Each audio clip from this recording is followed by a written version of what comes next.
আসসালামু আলাইকুম রহমতুল্লাহি ওবারকাতু।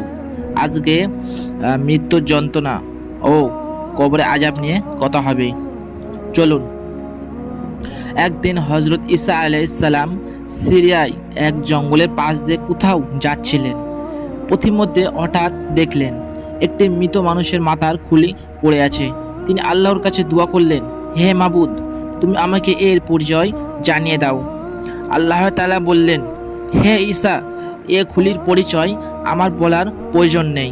তুমি নিজে জিজ্ঞাসা করেই এই যাবতীয় পরিচয় জানতে পারবে। তখন হযরত ঈসা আলাইহিস সালাম খুলিটির অতি কাছে গেলেন, বললেন, হে খুলি, আল্লাহর হুকুমে তুমি আমার প্রশ্নের জবাব দাও। সঙ্গে সঙ্গে খুলির ভেতর থেকে আওয়াজ হলো, লা ইলাহা ইল্লাল্লাহু ঈসা রুহুল্লাহ। তারপর খুলিটি বলল, হে আল্লাহর নবী, আপনি কি জানতে চান? জিজ্ঞাসা করুন, আমি জবাব দেওয়ার চেষ্টা করব। হযরত ঈসা আলাইহিস সালাম একত্রে সব প্রশ্ন করে ফেললেন। বললেন, বলো তো, তুমি পুরুষ না মহিলা, পাপী না পুণ্যবান, ধনী না দরিদ্র, তুমি লম্বা না খাটা ছিলে, আর তোমার নামটি বা কি ছিল? খুলিটি জবাব দিল, হে আল্লাহর নবী, আমার নাম জমজমা। আমি একজন প্রতাপশালী বাদশাহ ছিলাম। আকারে ছিলাম লম্বা। দুনিয়াতে আমার কোনো অভাব ছিল না। বহু ধন ও ঐশ্বর্যের মালিক ছিলাম আমি দানবীর ছিলাম। আমি প্রতিদিন প্রায় 1000 স্বর্ণমুদ্রা গরিব মিসকিনকে দান করতাম। হাজার হাজার ক্ষুধার্তকে আহার করাতাম। হাজার হাজার বিবস্ত্রকে বস্তু দান করতাম। আপনি যদি আমার আমোদ প্রমোদ ও জাকজমের কথা শুনেন তবে নিশ্চয়ই আশ্চর্য হবেন। আমি এইভাবে আনন্দ উল্লাস করতাম যে রক্তবর্ণ পোশাকে সজ্জিত 5000 অতি সুন্দরী যুবতী আমার সামনে প্রত্যাহ নাচ গান করত। তবে সর্বশক্তিমান আল্লাহর পরিচয় আমার জানা ছিল না। সেজন্য তার অনুগত্য করাও আমার পক্ষে সম্ভব হয়নি। আমি ছিলাম অগ্নি উপাসক। হযরত ঈসা আলাইহিস সালাম আবার জিজ্ঞাসা করলেন, তুমি কতদিন আগে মারা গিয়েছিলে? কিভাবে তোমার মৃত্যু হয়েছিল?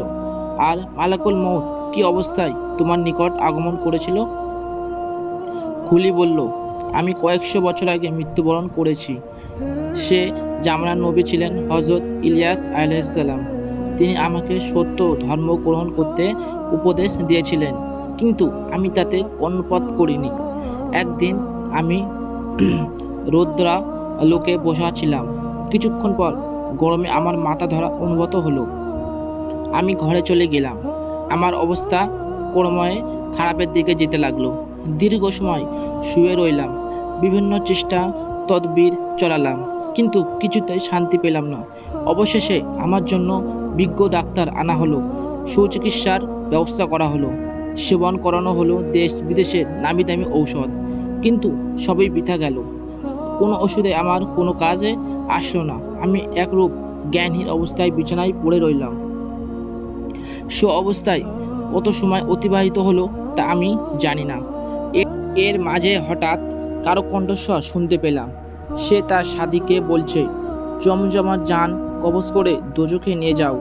এ কথা বলার সঙ্গে সঙ্গে মালাকুল মউত আমার সামনে এসে হাজির হলো।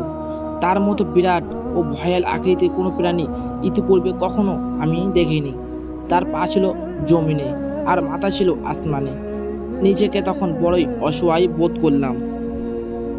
মালাকুল মউত ধীরে ধীরে আমার দিকে এগিয়ে এলো।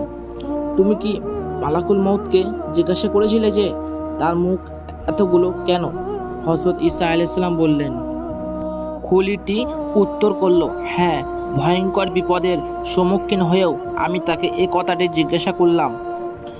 তখন উত্তরে সে বলেছিল, সামনের মুখ দিয়ে আমি মুমিনদের জান কবজ করার নির্দেশ দিয়ে থাকি, আর ডান, বাম ও পিছনের মুখ দিয়ে নির্দেশ দিয়ে থাকি যথাক্রমে আসমানে অধিবাসী কাফের ও মুশরিকদের জান কবজ করার।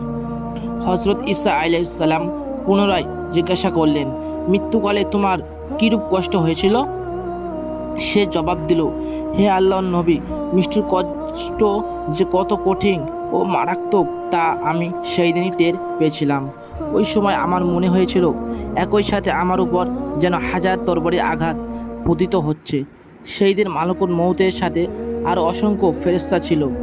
তাদের কারো হাতে ছিল আগুনের গঞ্জ, কারো হাতে ছিল আগুনের তলোয়ার, আবার কারো হাতে ছিল আগুনের তীব্র শেখা। তারা আমার কাছে এসে আমার শরীরে আগুন ধরিয়ে দিল। ওই আগুনের তেজ এমন ছিল যে মনে হয় তারা একটি মাত্র কণা দুনিয়াতে পতিত হলে সমগ্র দুনিয়া জ্বলে পুড়ে ছারখার হয়ে যাবে। এরপর তারা আমার দেহের শিরা উপশিরা ধরে টানাটানি শুরু করলো। আমি বহু কাকুতি মিনতি করে বললাম, তোমরা আমার প্রাণের বিনিময়ে আমার রাজ সিংহাসন ও সমস্ত মালামাল গ্রহণ করো। আমার এই কথায় ফেরেশতা দ্বারা দারুণ ক্ষিপ্ত হলো। একজন আমার মুখে এত জোরে চপের আঘাত করলো যে আমার চেহারা বিকৃত হয়ে গেল। তারা কঠিন কণ্ঠে বলল, হে হতভাগা, তুই কোথায় শুনেছিস যে মহান আল্লাহর ফেরেশতাগণ জানের বিনিময়ে ধন সম্পদ গ্রহণ করে?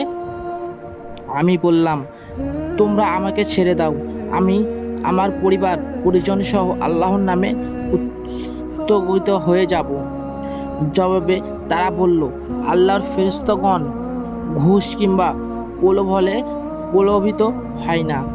এ কথা বলে আর কোনো কথার সুযোগ না দিয়ে তারা আমার জান কবজ করে নিয়ে গেল। কিছু সময় পর আমাকে দাফন করা হলো। তখন আমি বুঝতে পারলাম যে আমার দেহে পূর্ণ প্রাণের সঞ্চার হয়েছে। আমি জেগে দেখলাম চারদিকে মাটি বিস্তৃত কবরের মধ্যে আমি অবাধ্য আছি। আমি ভীষণ ভয় পেলাম, উদ্বিগ্ন ও উচ্চকণ্ঠায় একেবারে এতটুকুন হয়ে গেলাম। এর অল্প সময় পর দুদিকের মাটি আমাকে শক্ত করে চেপে ধরল। এতে আমি কি নিদারুণ কষ্টের সম্মুখীন হয়েছিলাম তা প্রকাশ করার মতো ভাষা আমার জানা নেই। কবরের চাপ শেষ না হতেই কিরামান কাতিবিন ফেরেশতাদ্বয় আমাকে বলে গেল, পৃথিবীতে তুমি ভালো মন্দ যেসব কাজ করে এসেছো, এখন থেকে এগুলোর ফল ভোগ করতে থাকো। এরা চলে যাওয়ার পর মুনকার নেকির ফেরেশতাদ্বয় উপস্থিত হলো। এদেরকে দেখে আমার অন্তরাত্মা শুকিয়ে গেল। খোদার কসম, এরূপ ভয়াবহতা মূর্তি আজ পর্যন্ত কেউ দেখেনি। কবরে আমি অবস্থায় ছিলাম। ফেরেশতাদ্বয় প্রথমে আমাকে ধরে বসালো, তারপর জিজ্ঞাসা করলো, বলো তোমার প্রতিপালক কে? এ প্রশ্নের উত্তরে কি বলতে হবে তা আমার জানা ছিল না। তবুও তাদেরকে খুশি করার জন্য বললাম, তোমরাই আমার প্রতিপালক। জবাব শুনে তারা আমাকে আগুনের গঞ্জ দ্বারা এত জোর আঘাত করলো যে আমি মাটির সাথে মিশে গেলাম। তবে আশ্চর্যের কথা হচ্ছে, এত বড় আঘাতের পরও আমার জান বের হলো না। ফেরেশতাদের দ্বিতীয় প্রশ্ন ছিল, তোমার ধর্ম কি? আমি এই প্রশ্নের কোনো উত্তর দিতে পারলাম না। অতঃপর তারা আরেকটি প্রশ্ন করলো, বলল, তোমার নবী কে ছিলেন? আমি প্রবল আতঙ্কের মধ্যে ছিলাম, হারিয়ে ফেলেছিলাম হিতায়ত জ্ঞান। উত্তরে কি বলতে হবে কিছুই মনে আসছিল না আমার। অবশেষে হঠাৎ বলে ফেললাম, তোমরা দুজনে আমার নবী। আমার কথা শুনে আবারও তারা রেগে গেল। এবারে রাগ ছিল পূর্বের যে কোনো সময়ের আগের চেয়ে অনেক বেশি। তারা জবাব শেষ হওয়া মাত্রই আমাকে আবার গর্জ দ্বারা এমনভাবে আঘাত করলো যে আমার হাড় মাংস চূর্ণ বিচূর হয়ে গেল। তখন সে কারণ আত্মনাদ আমি করেছিলাম তা যদি দুনিয়ার কোনো মানুষ শুনতো তবে সংসার ছেড়ে তখনই সে গভীর অরণ্যে চলে যেত। হে আল্লাহর নবী, আমি দীর্ঘ 400 বছর শাহী তওয়াতে বসে যে আরাম আয়েশ করেছিলাম, মাত্র একদিনে কবরে আযাবে সব কিছু আমি ভুলে গেলাম। যা হোক, ফেরেশতাদ্বয় আমার উপর বেশ কিছুক্ষণ যন্ত্রদায়ক শাস্তি চালিয়ে বিদায় নিল। যাওয়ার সময় বলে গেল, তোমার উপর স্থায়ী আযাব চলতে থাকুক। কিছুক্ষণ পর আবার ওই ফেরেশতাদ্বয় আমার কবরে প্রবেশ করে আমাকে ধরে আকাশ অভিমুখে নিয়ে চলল। অন্ধকার কবর হতে বের হয়ে আকাশে মুক্ত আলো বাতাসে এসে কিছুটা স্বস্তির নিঃশ্বাস ফেললাম। মনে আশা জাগলো, এবার হয়তো কবরে আযাব থেকে মুক্তি পাবো। কিন্তু সে আশা আর পূরণ হলো না, কারণ অদৃশ্য হতে আওয়াজ এলো, পাপিষ্ঠকে দোজখে নিয়ে যাও। এমন সময় দোজখের দারোগা মালিক ফেরেশতা এসে বলল, একে আগুনের শিকল দ্বারা বেঁধে ফেলো। আদেশ পাওয়া মাত্রই কতিপয় ফেরেশতারা এসে শিকল দিয়ে বেঁধে আমাকে নতুন এক স্থানে নিয়ে গেল। সেখানে নিয়ে আমাকে আগুনের শয্যার উপর শোয়া শরীরে চামড়া টেনে খুলে ফেলতে লাগলো। তারপর তারা আমার চর্মবিহীন শরীরটাকে 70 গজ লম্বা আগুনের তৈরি লোহার শিকলে বেঁধে সাপ বিচ্ছুতে পরিপূর্ণ একটি গভীর গর্তে ফেলে দিল। গর্তে সাপ বিচ্ছু ছাড়াও আগুনের লেলিহান শিখা দাউ দাউ করে জ্বলছিল। তাছাড়া শিকলটিও এত উত্তপ্ত ছিল যে তার একটি মাত্র টুকরো জমিনে রাখা হলে গোটা পৃথিবীর জ্বলে পুরো ভস্ম হয়ে যেত। উল্লেখ্য যে শাস্তি চলাকালে আমার মুখ বন্ধ করে দেওয়ার হয়েছিল, তাই অসহ্য কষ্টে নিপতিত হয়েও কান্নাকাটি কিংবা চিৎকার দেওয়ার কোনো সুযোগ আমার ছিল না। হযরত ঈসা আলাইহিস সালাম বললেন, জমজমা, তুমি আমাকে দোজখের কিছু বিবরণ শোনাও তো। জমজমা বলল, হে আল্লাহর পেয়ারা নবী, আমি মোট 7টি দোজখ দেখেছি, যথা 1 সাউল, 2 সাকার, 3 হাবিয়া, 4 জাহিম, 5 জাহান্নাম, 6 লাজা, 7 হুতামা।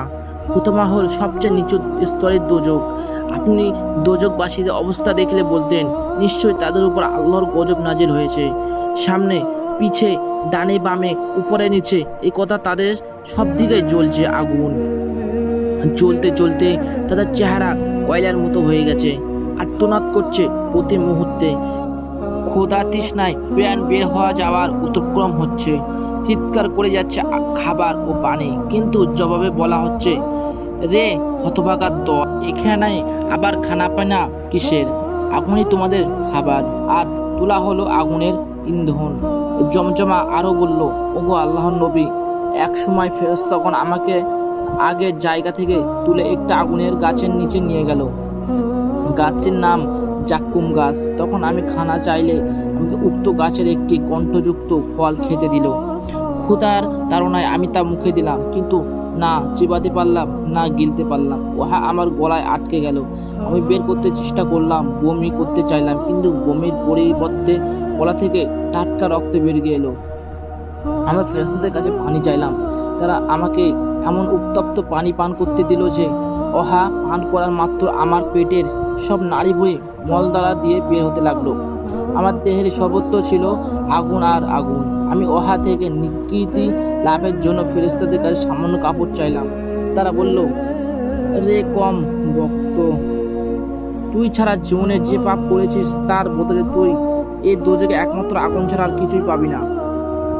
তুই নিজের সৃষ্টিকর্তা ও পালনকর্তার আদেশ কখনোই মানিসনি, তার প্রদত্ত নিয়ামত ভোগ করেছিস, অথচ তার শুকর আদায় করিসনি।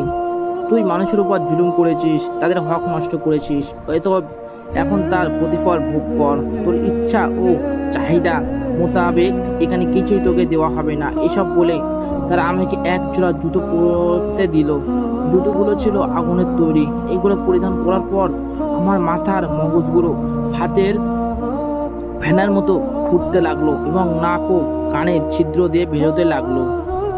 জমজম বিবরণ শুনে হযরত ঈসা আলাইহিস সালাম বললেন, এখন তুমি বলো, আমি তোমার জন্য কি করতে পারি? সে বলল, আপনি আল্লাহর কাছে একটু দোয়া করে বলুন, তিনি যেন আমাকে এই আযাব থেকে মুক্তি দিয়ে পুনরায় দুনিয়াতে পাঠান। আমি দুনিয়াতে গিয়ে একমাত্র আল্লাহর ইবাদত করে আসব। হযরত ঈসা আলাইহিস সালাম তার জন্য দোয়া করলেন, বললেন, হে মাবুদ, আপনি পরম দাতা, দয়ালু ও অপরাধ ক্ষমাকারী। আপনি দয়া করে এই ব্যক্তিকে আবার দুনিয়াতে পাঠান, যেন সে আপনার ইবাদত করে নেককার বান্দা হয়ে ফিরে আসতে পারে। আল্লাহ তাআলা বললেন, হে ঈসা, আমি পূর্বেই জানতাম যে তুমি তার জন্য দোয়া করবে। যাও, আমি তার ব্যাপারে তোমার দোয়া কবুল করলাম। আর দোয়া কবুল করার কারণ হচ্ছে, সে দুনিয়ায় থাকতে আমার ইবাদত না করলেও অন্যান্য খারাপ আমলের পাশাপাশি অনেক ভালো কাজও করেছে। বিশেষত সে অত্যন্ত দানশীল ও জনদরদী ব্যক্তি ছিল। অবশেষে আল্লাহ আদেশে হযরত ঈসা আলাইহিস সালাম তার হাতের লাঠি দ্বারা উক্ত কুলিতে স্পর্শ করে বললেন, কুমবি ইজলিল্লাহ, অর্থাৎ আল্লাহর হুকুমে উঠে দাঁড়াও। সঙ্গে সঙ্গে মাথার কুলি সম্পূর্ণ একটি মানুষে পরিণত হলো। এরপর সে আরও 80 বছর যাবৎ আল্লাহ পাকের একনিষ্ঠ ইবাদত লিপ্ত থেকে পরলোক গমন করলো। আল্লাহ তাআলা এবার পূর্ণ জীবনের সকল গুনাহ মাফ করে তাকে বেহেশতে জায়গা দান করলেন। সুবহানাল্লাহ।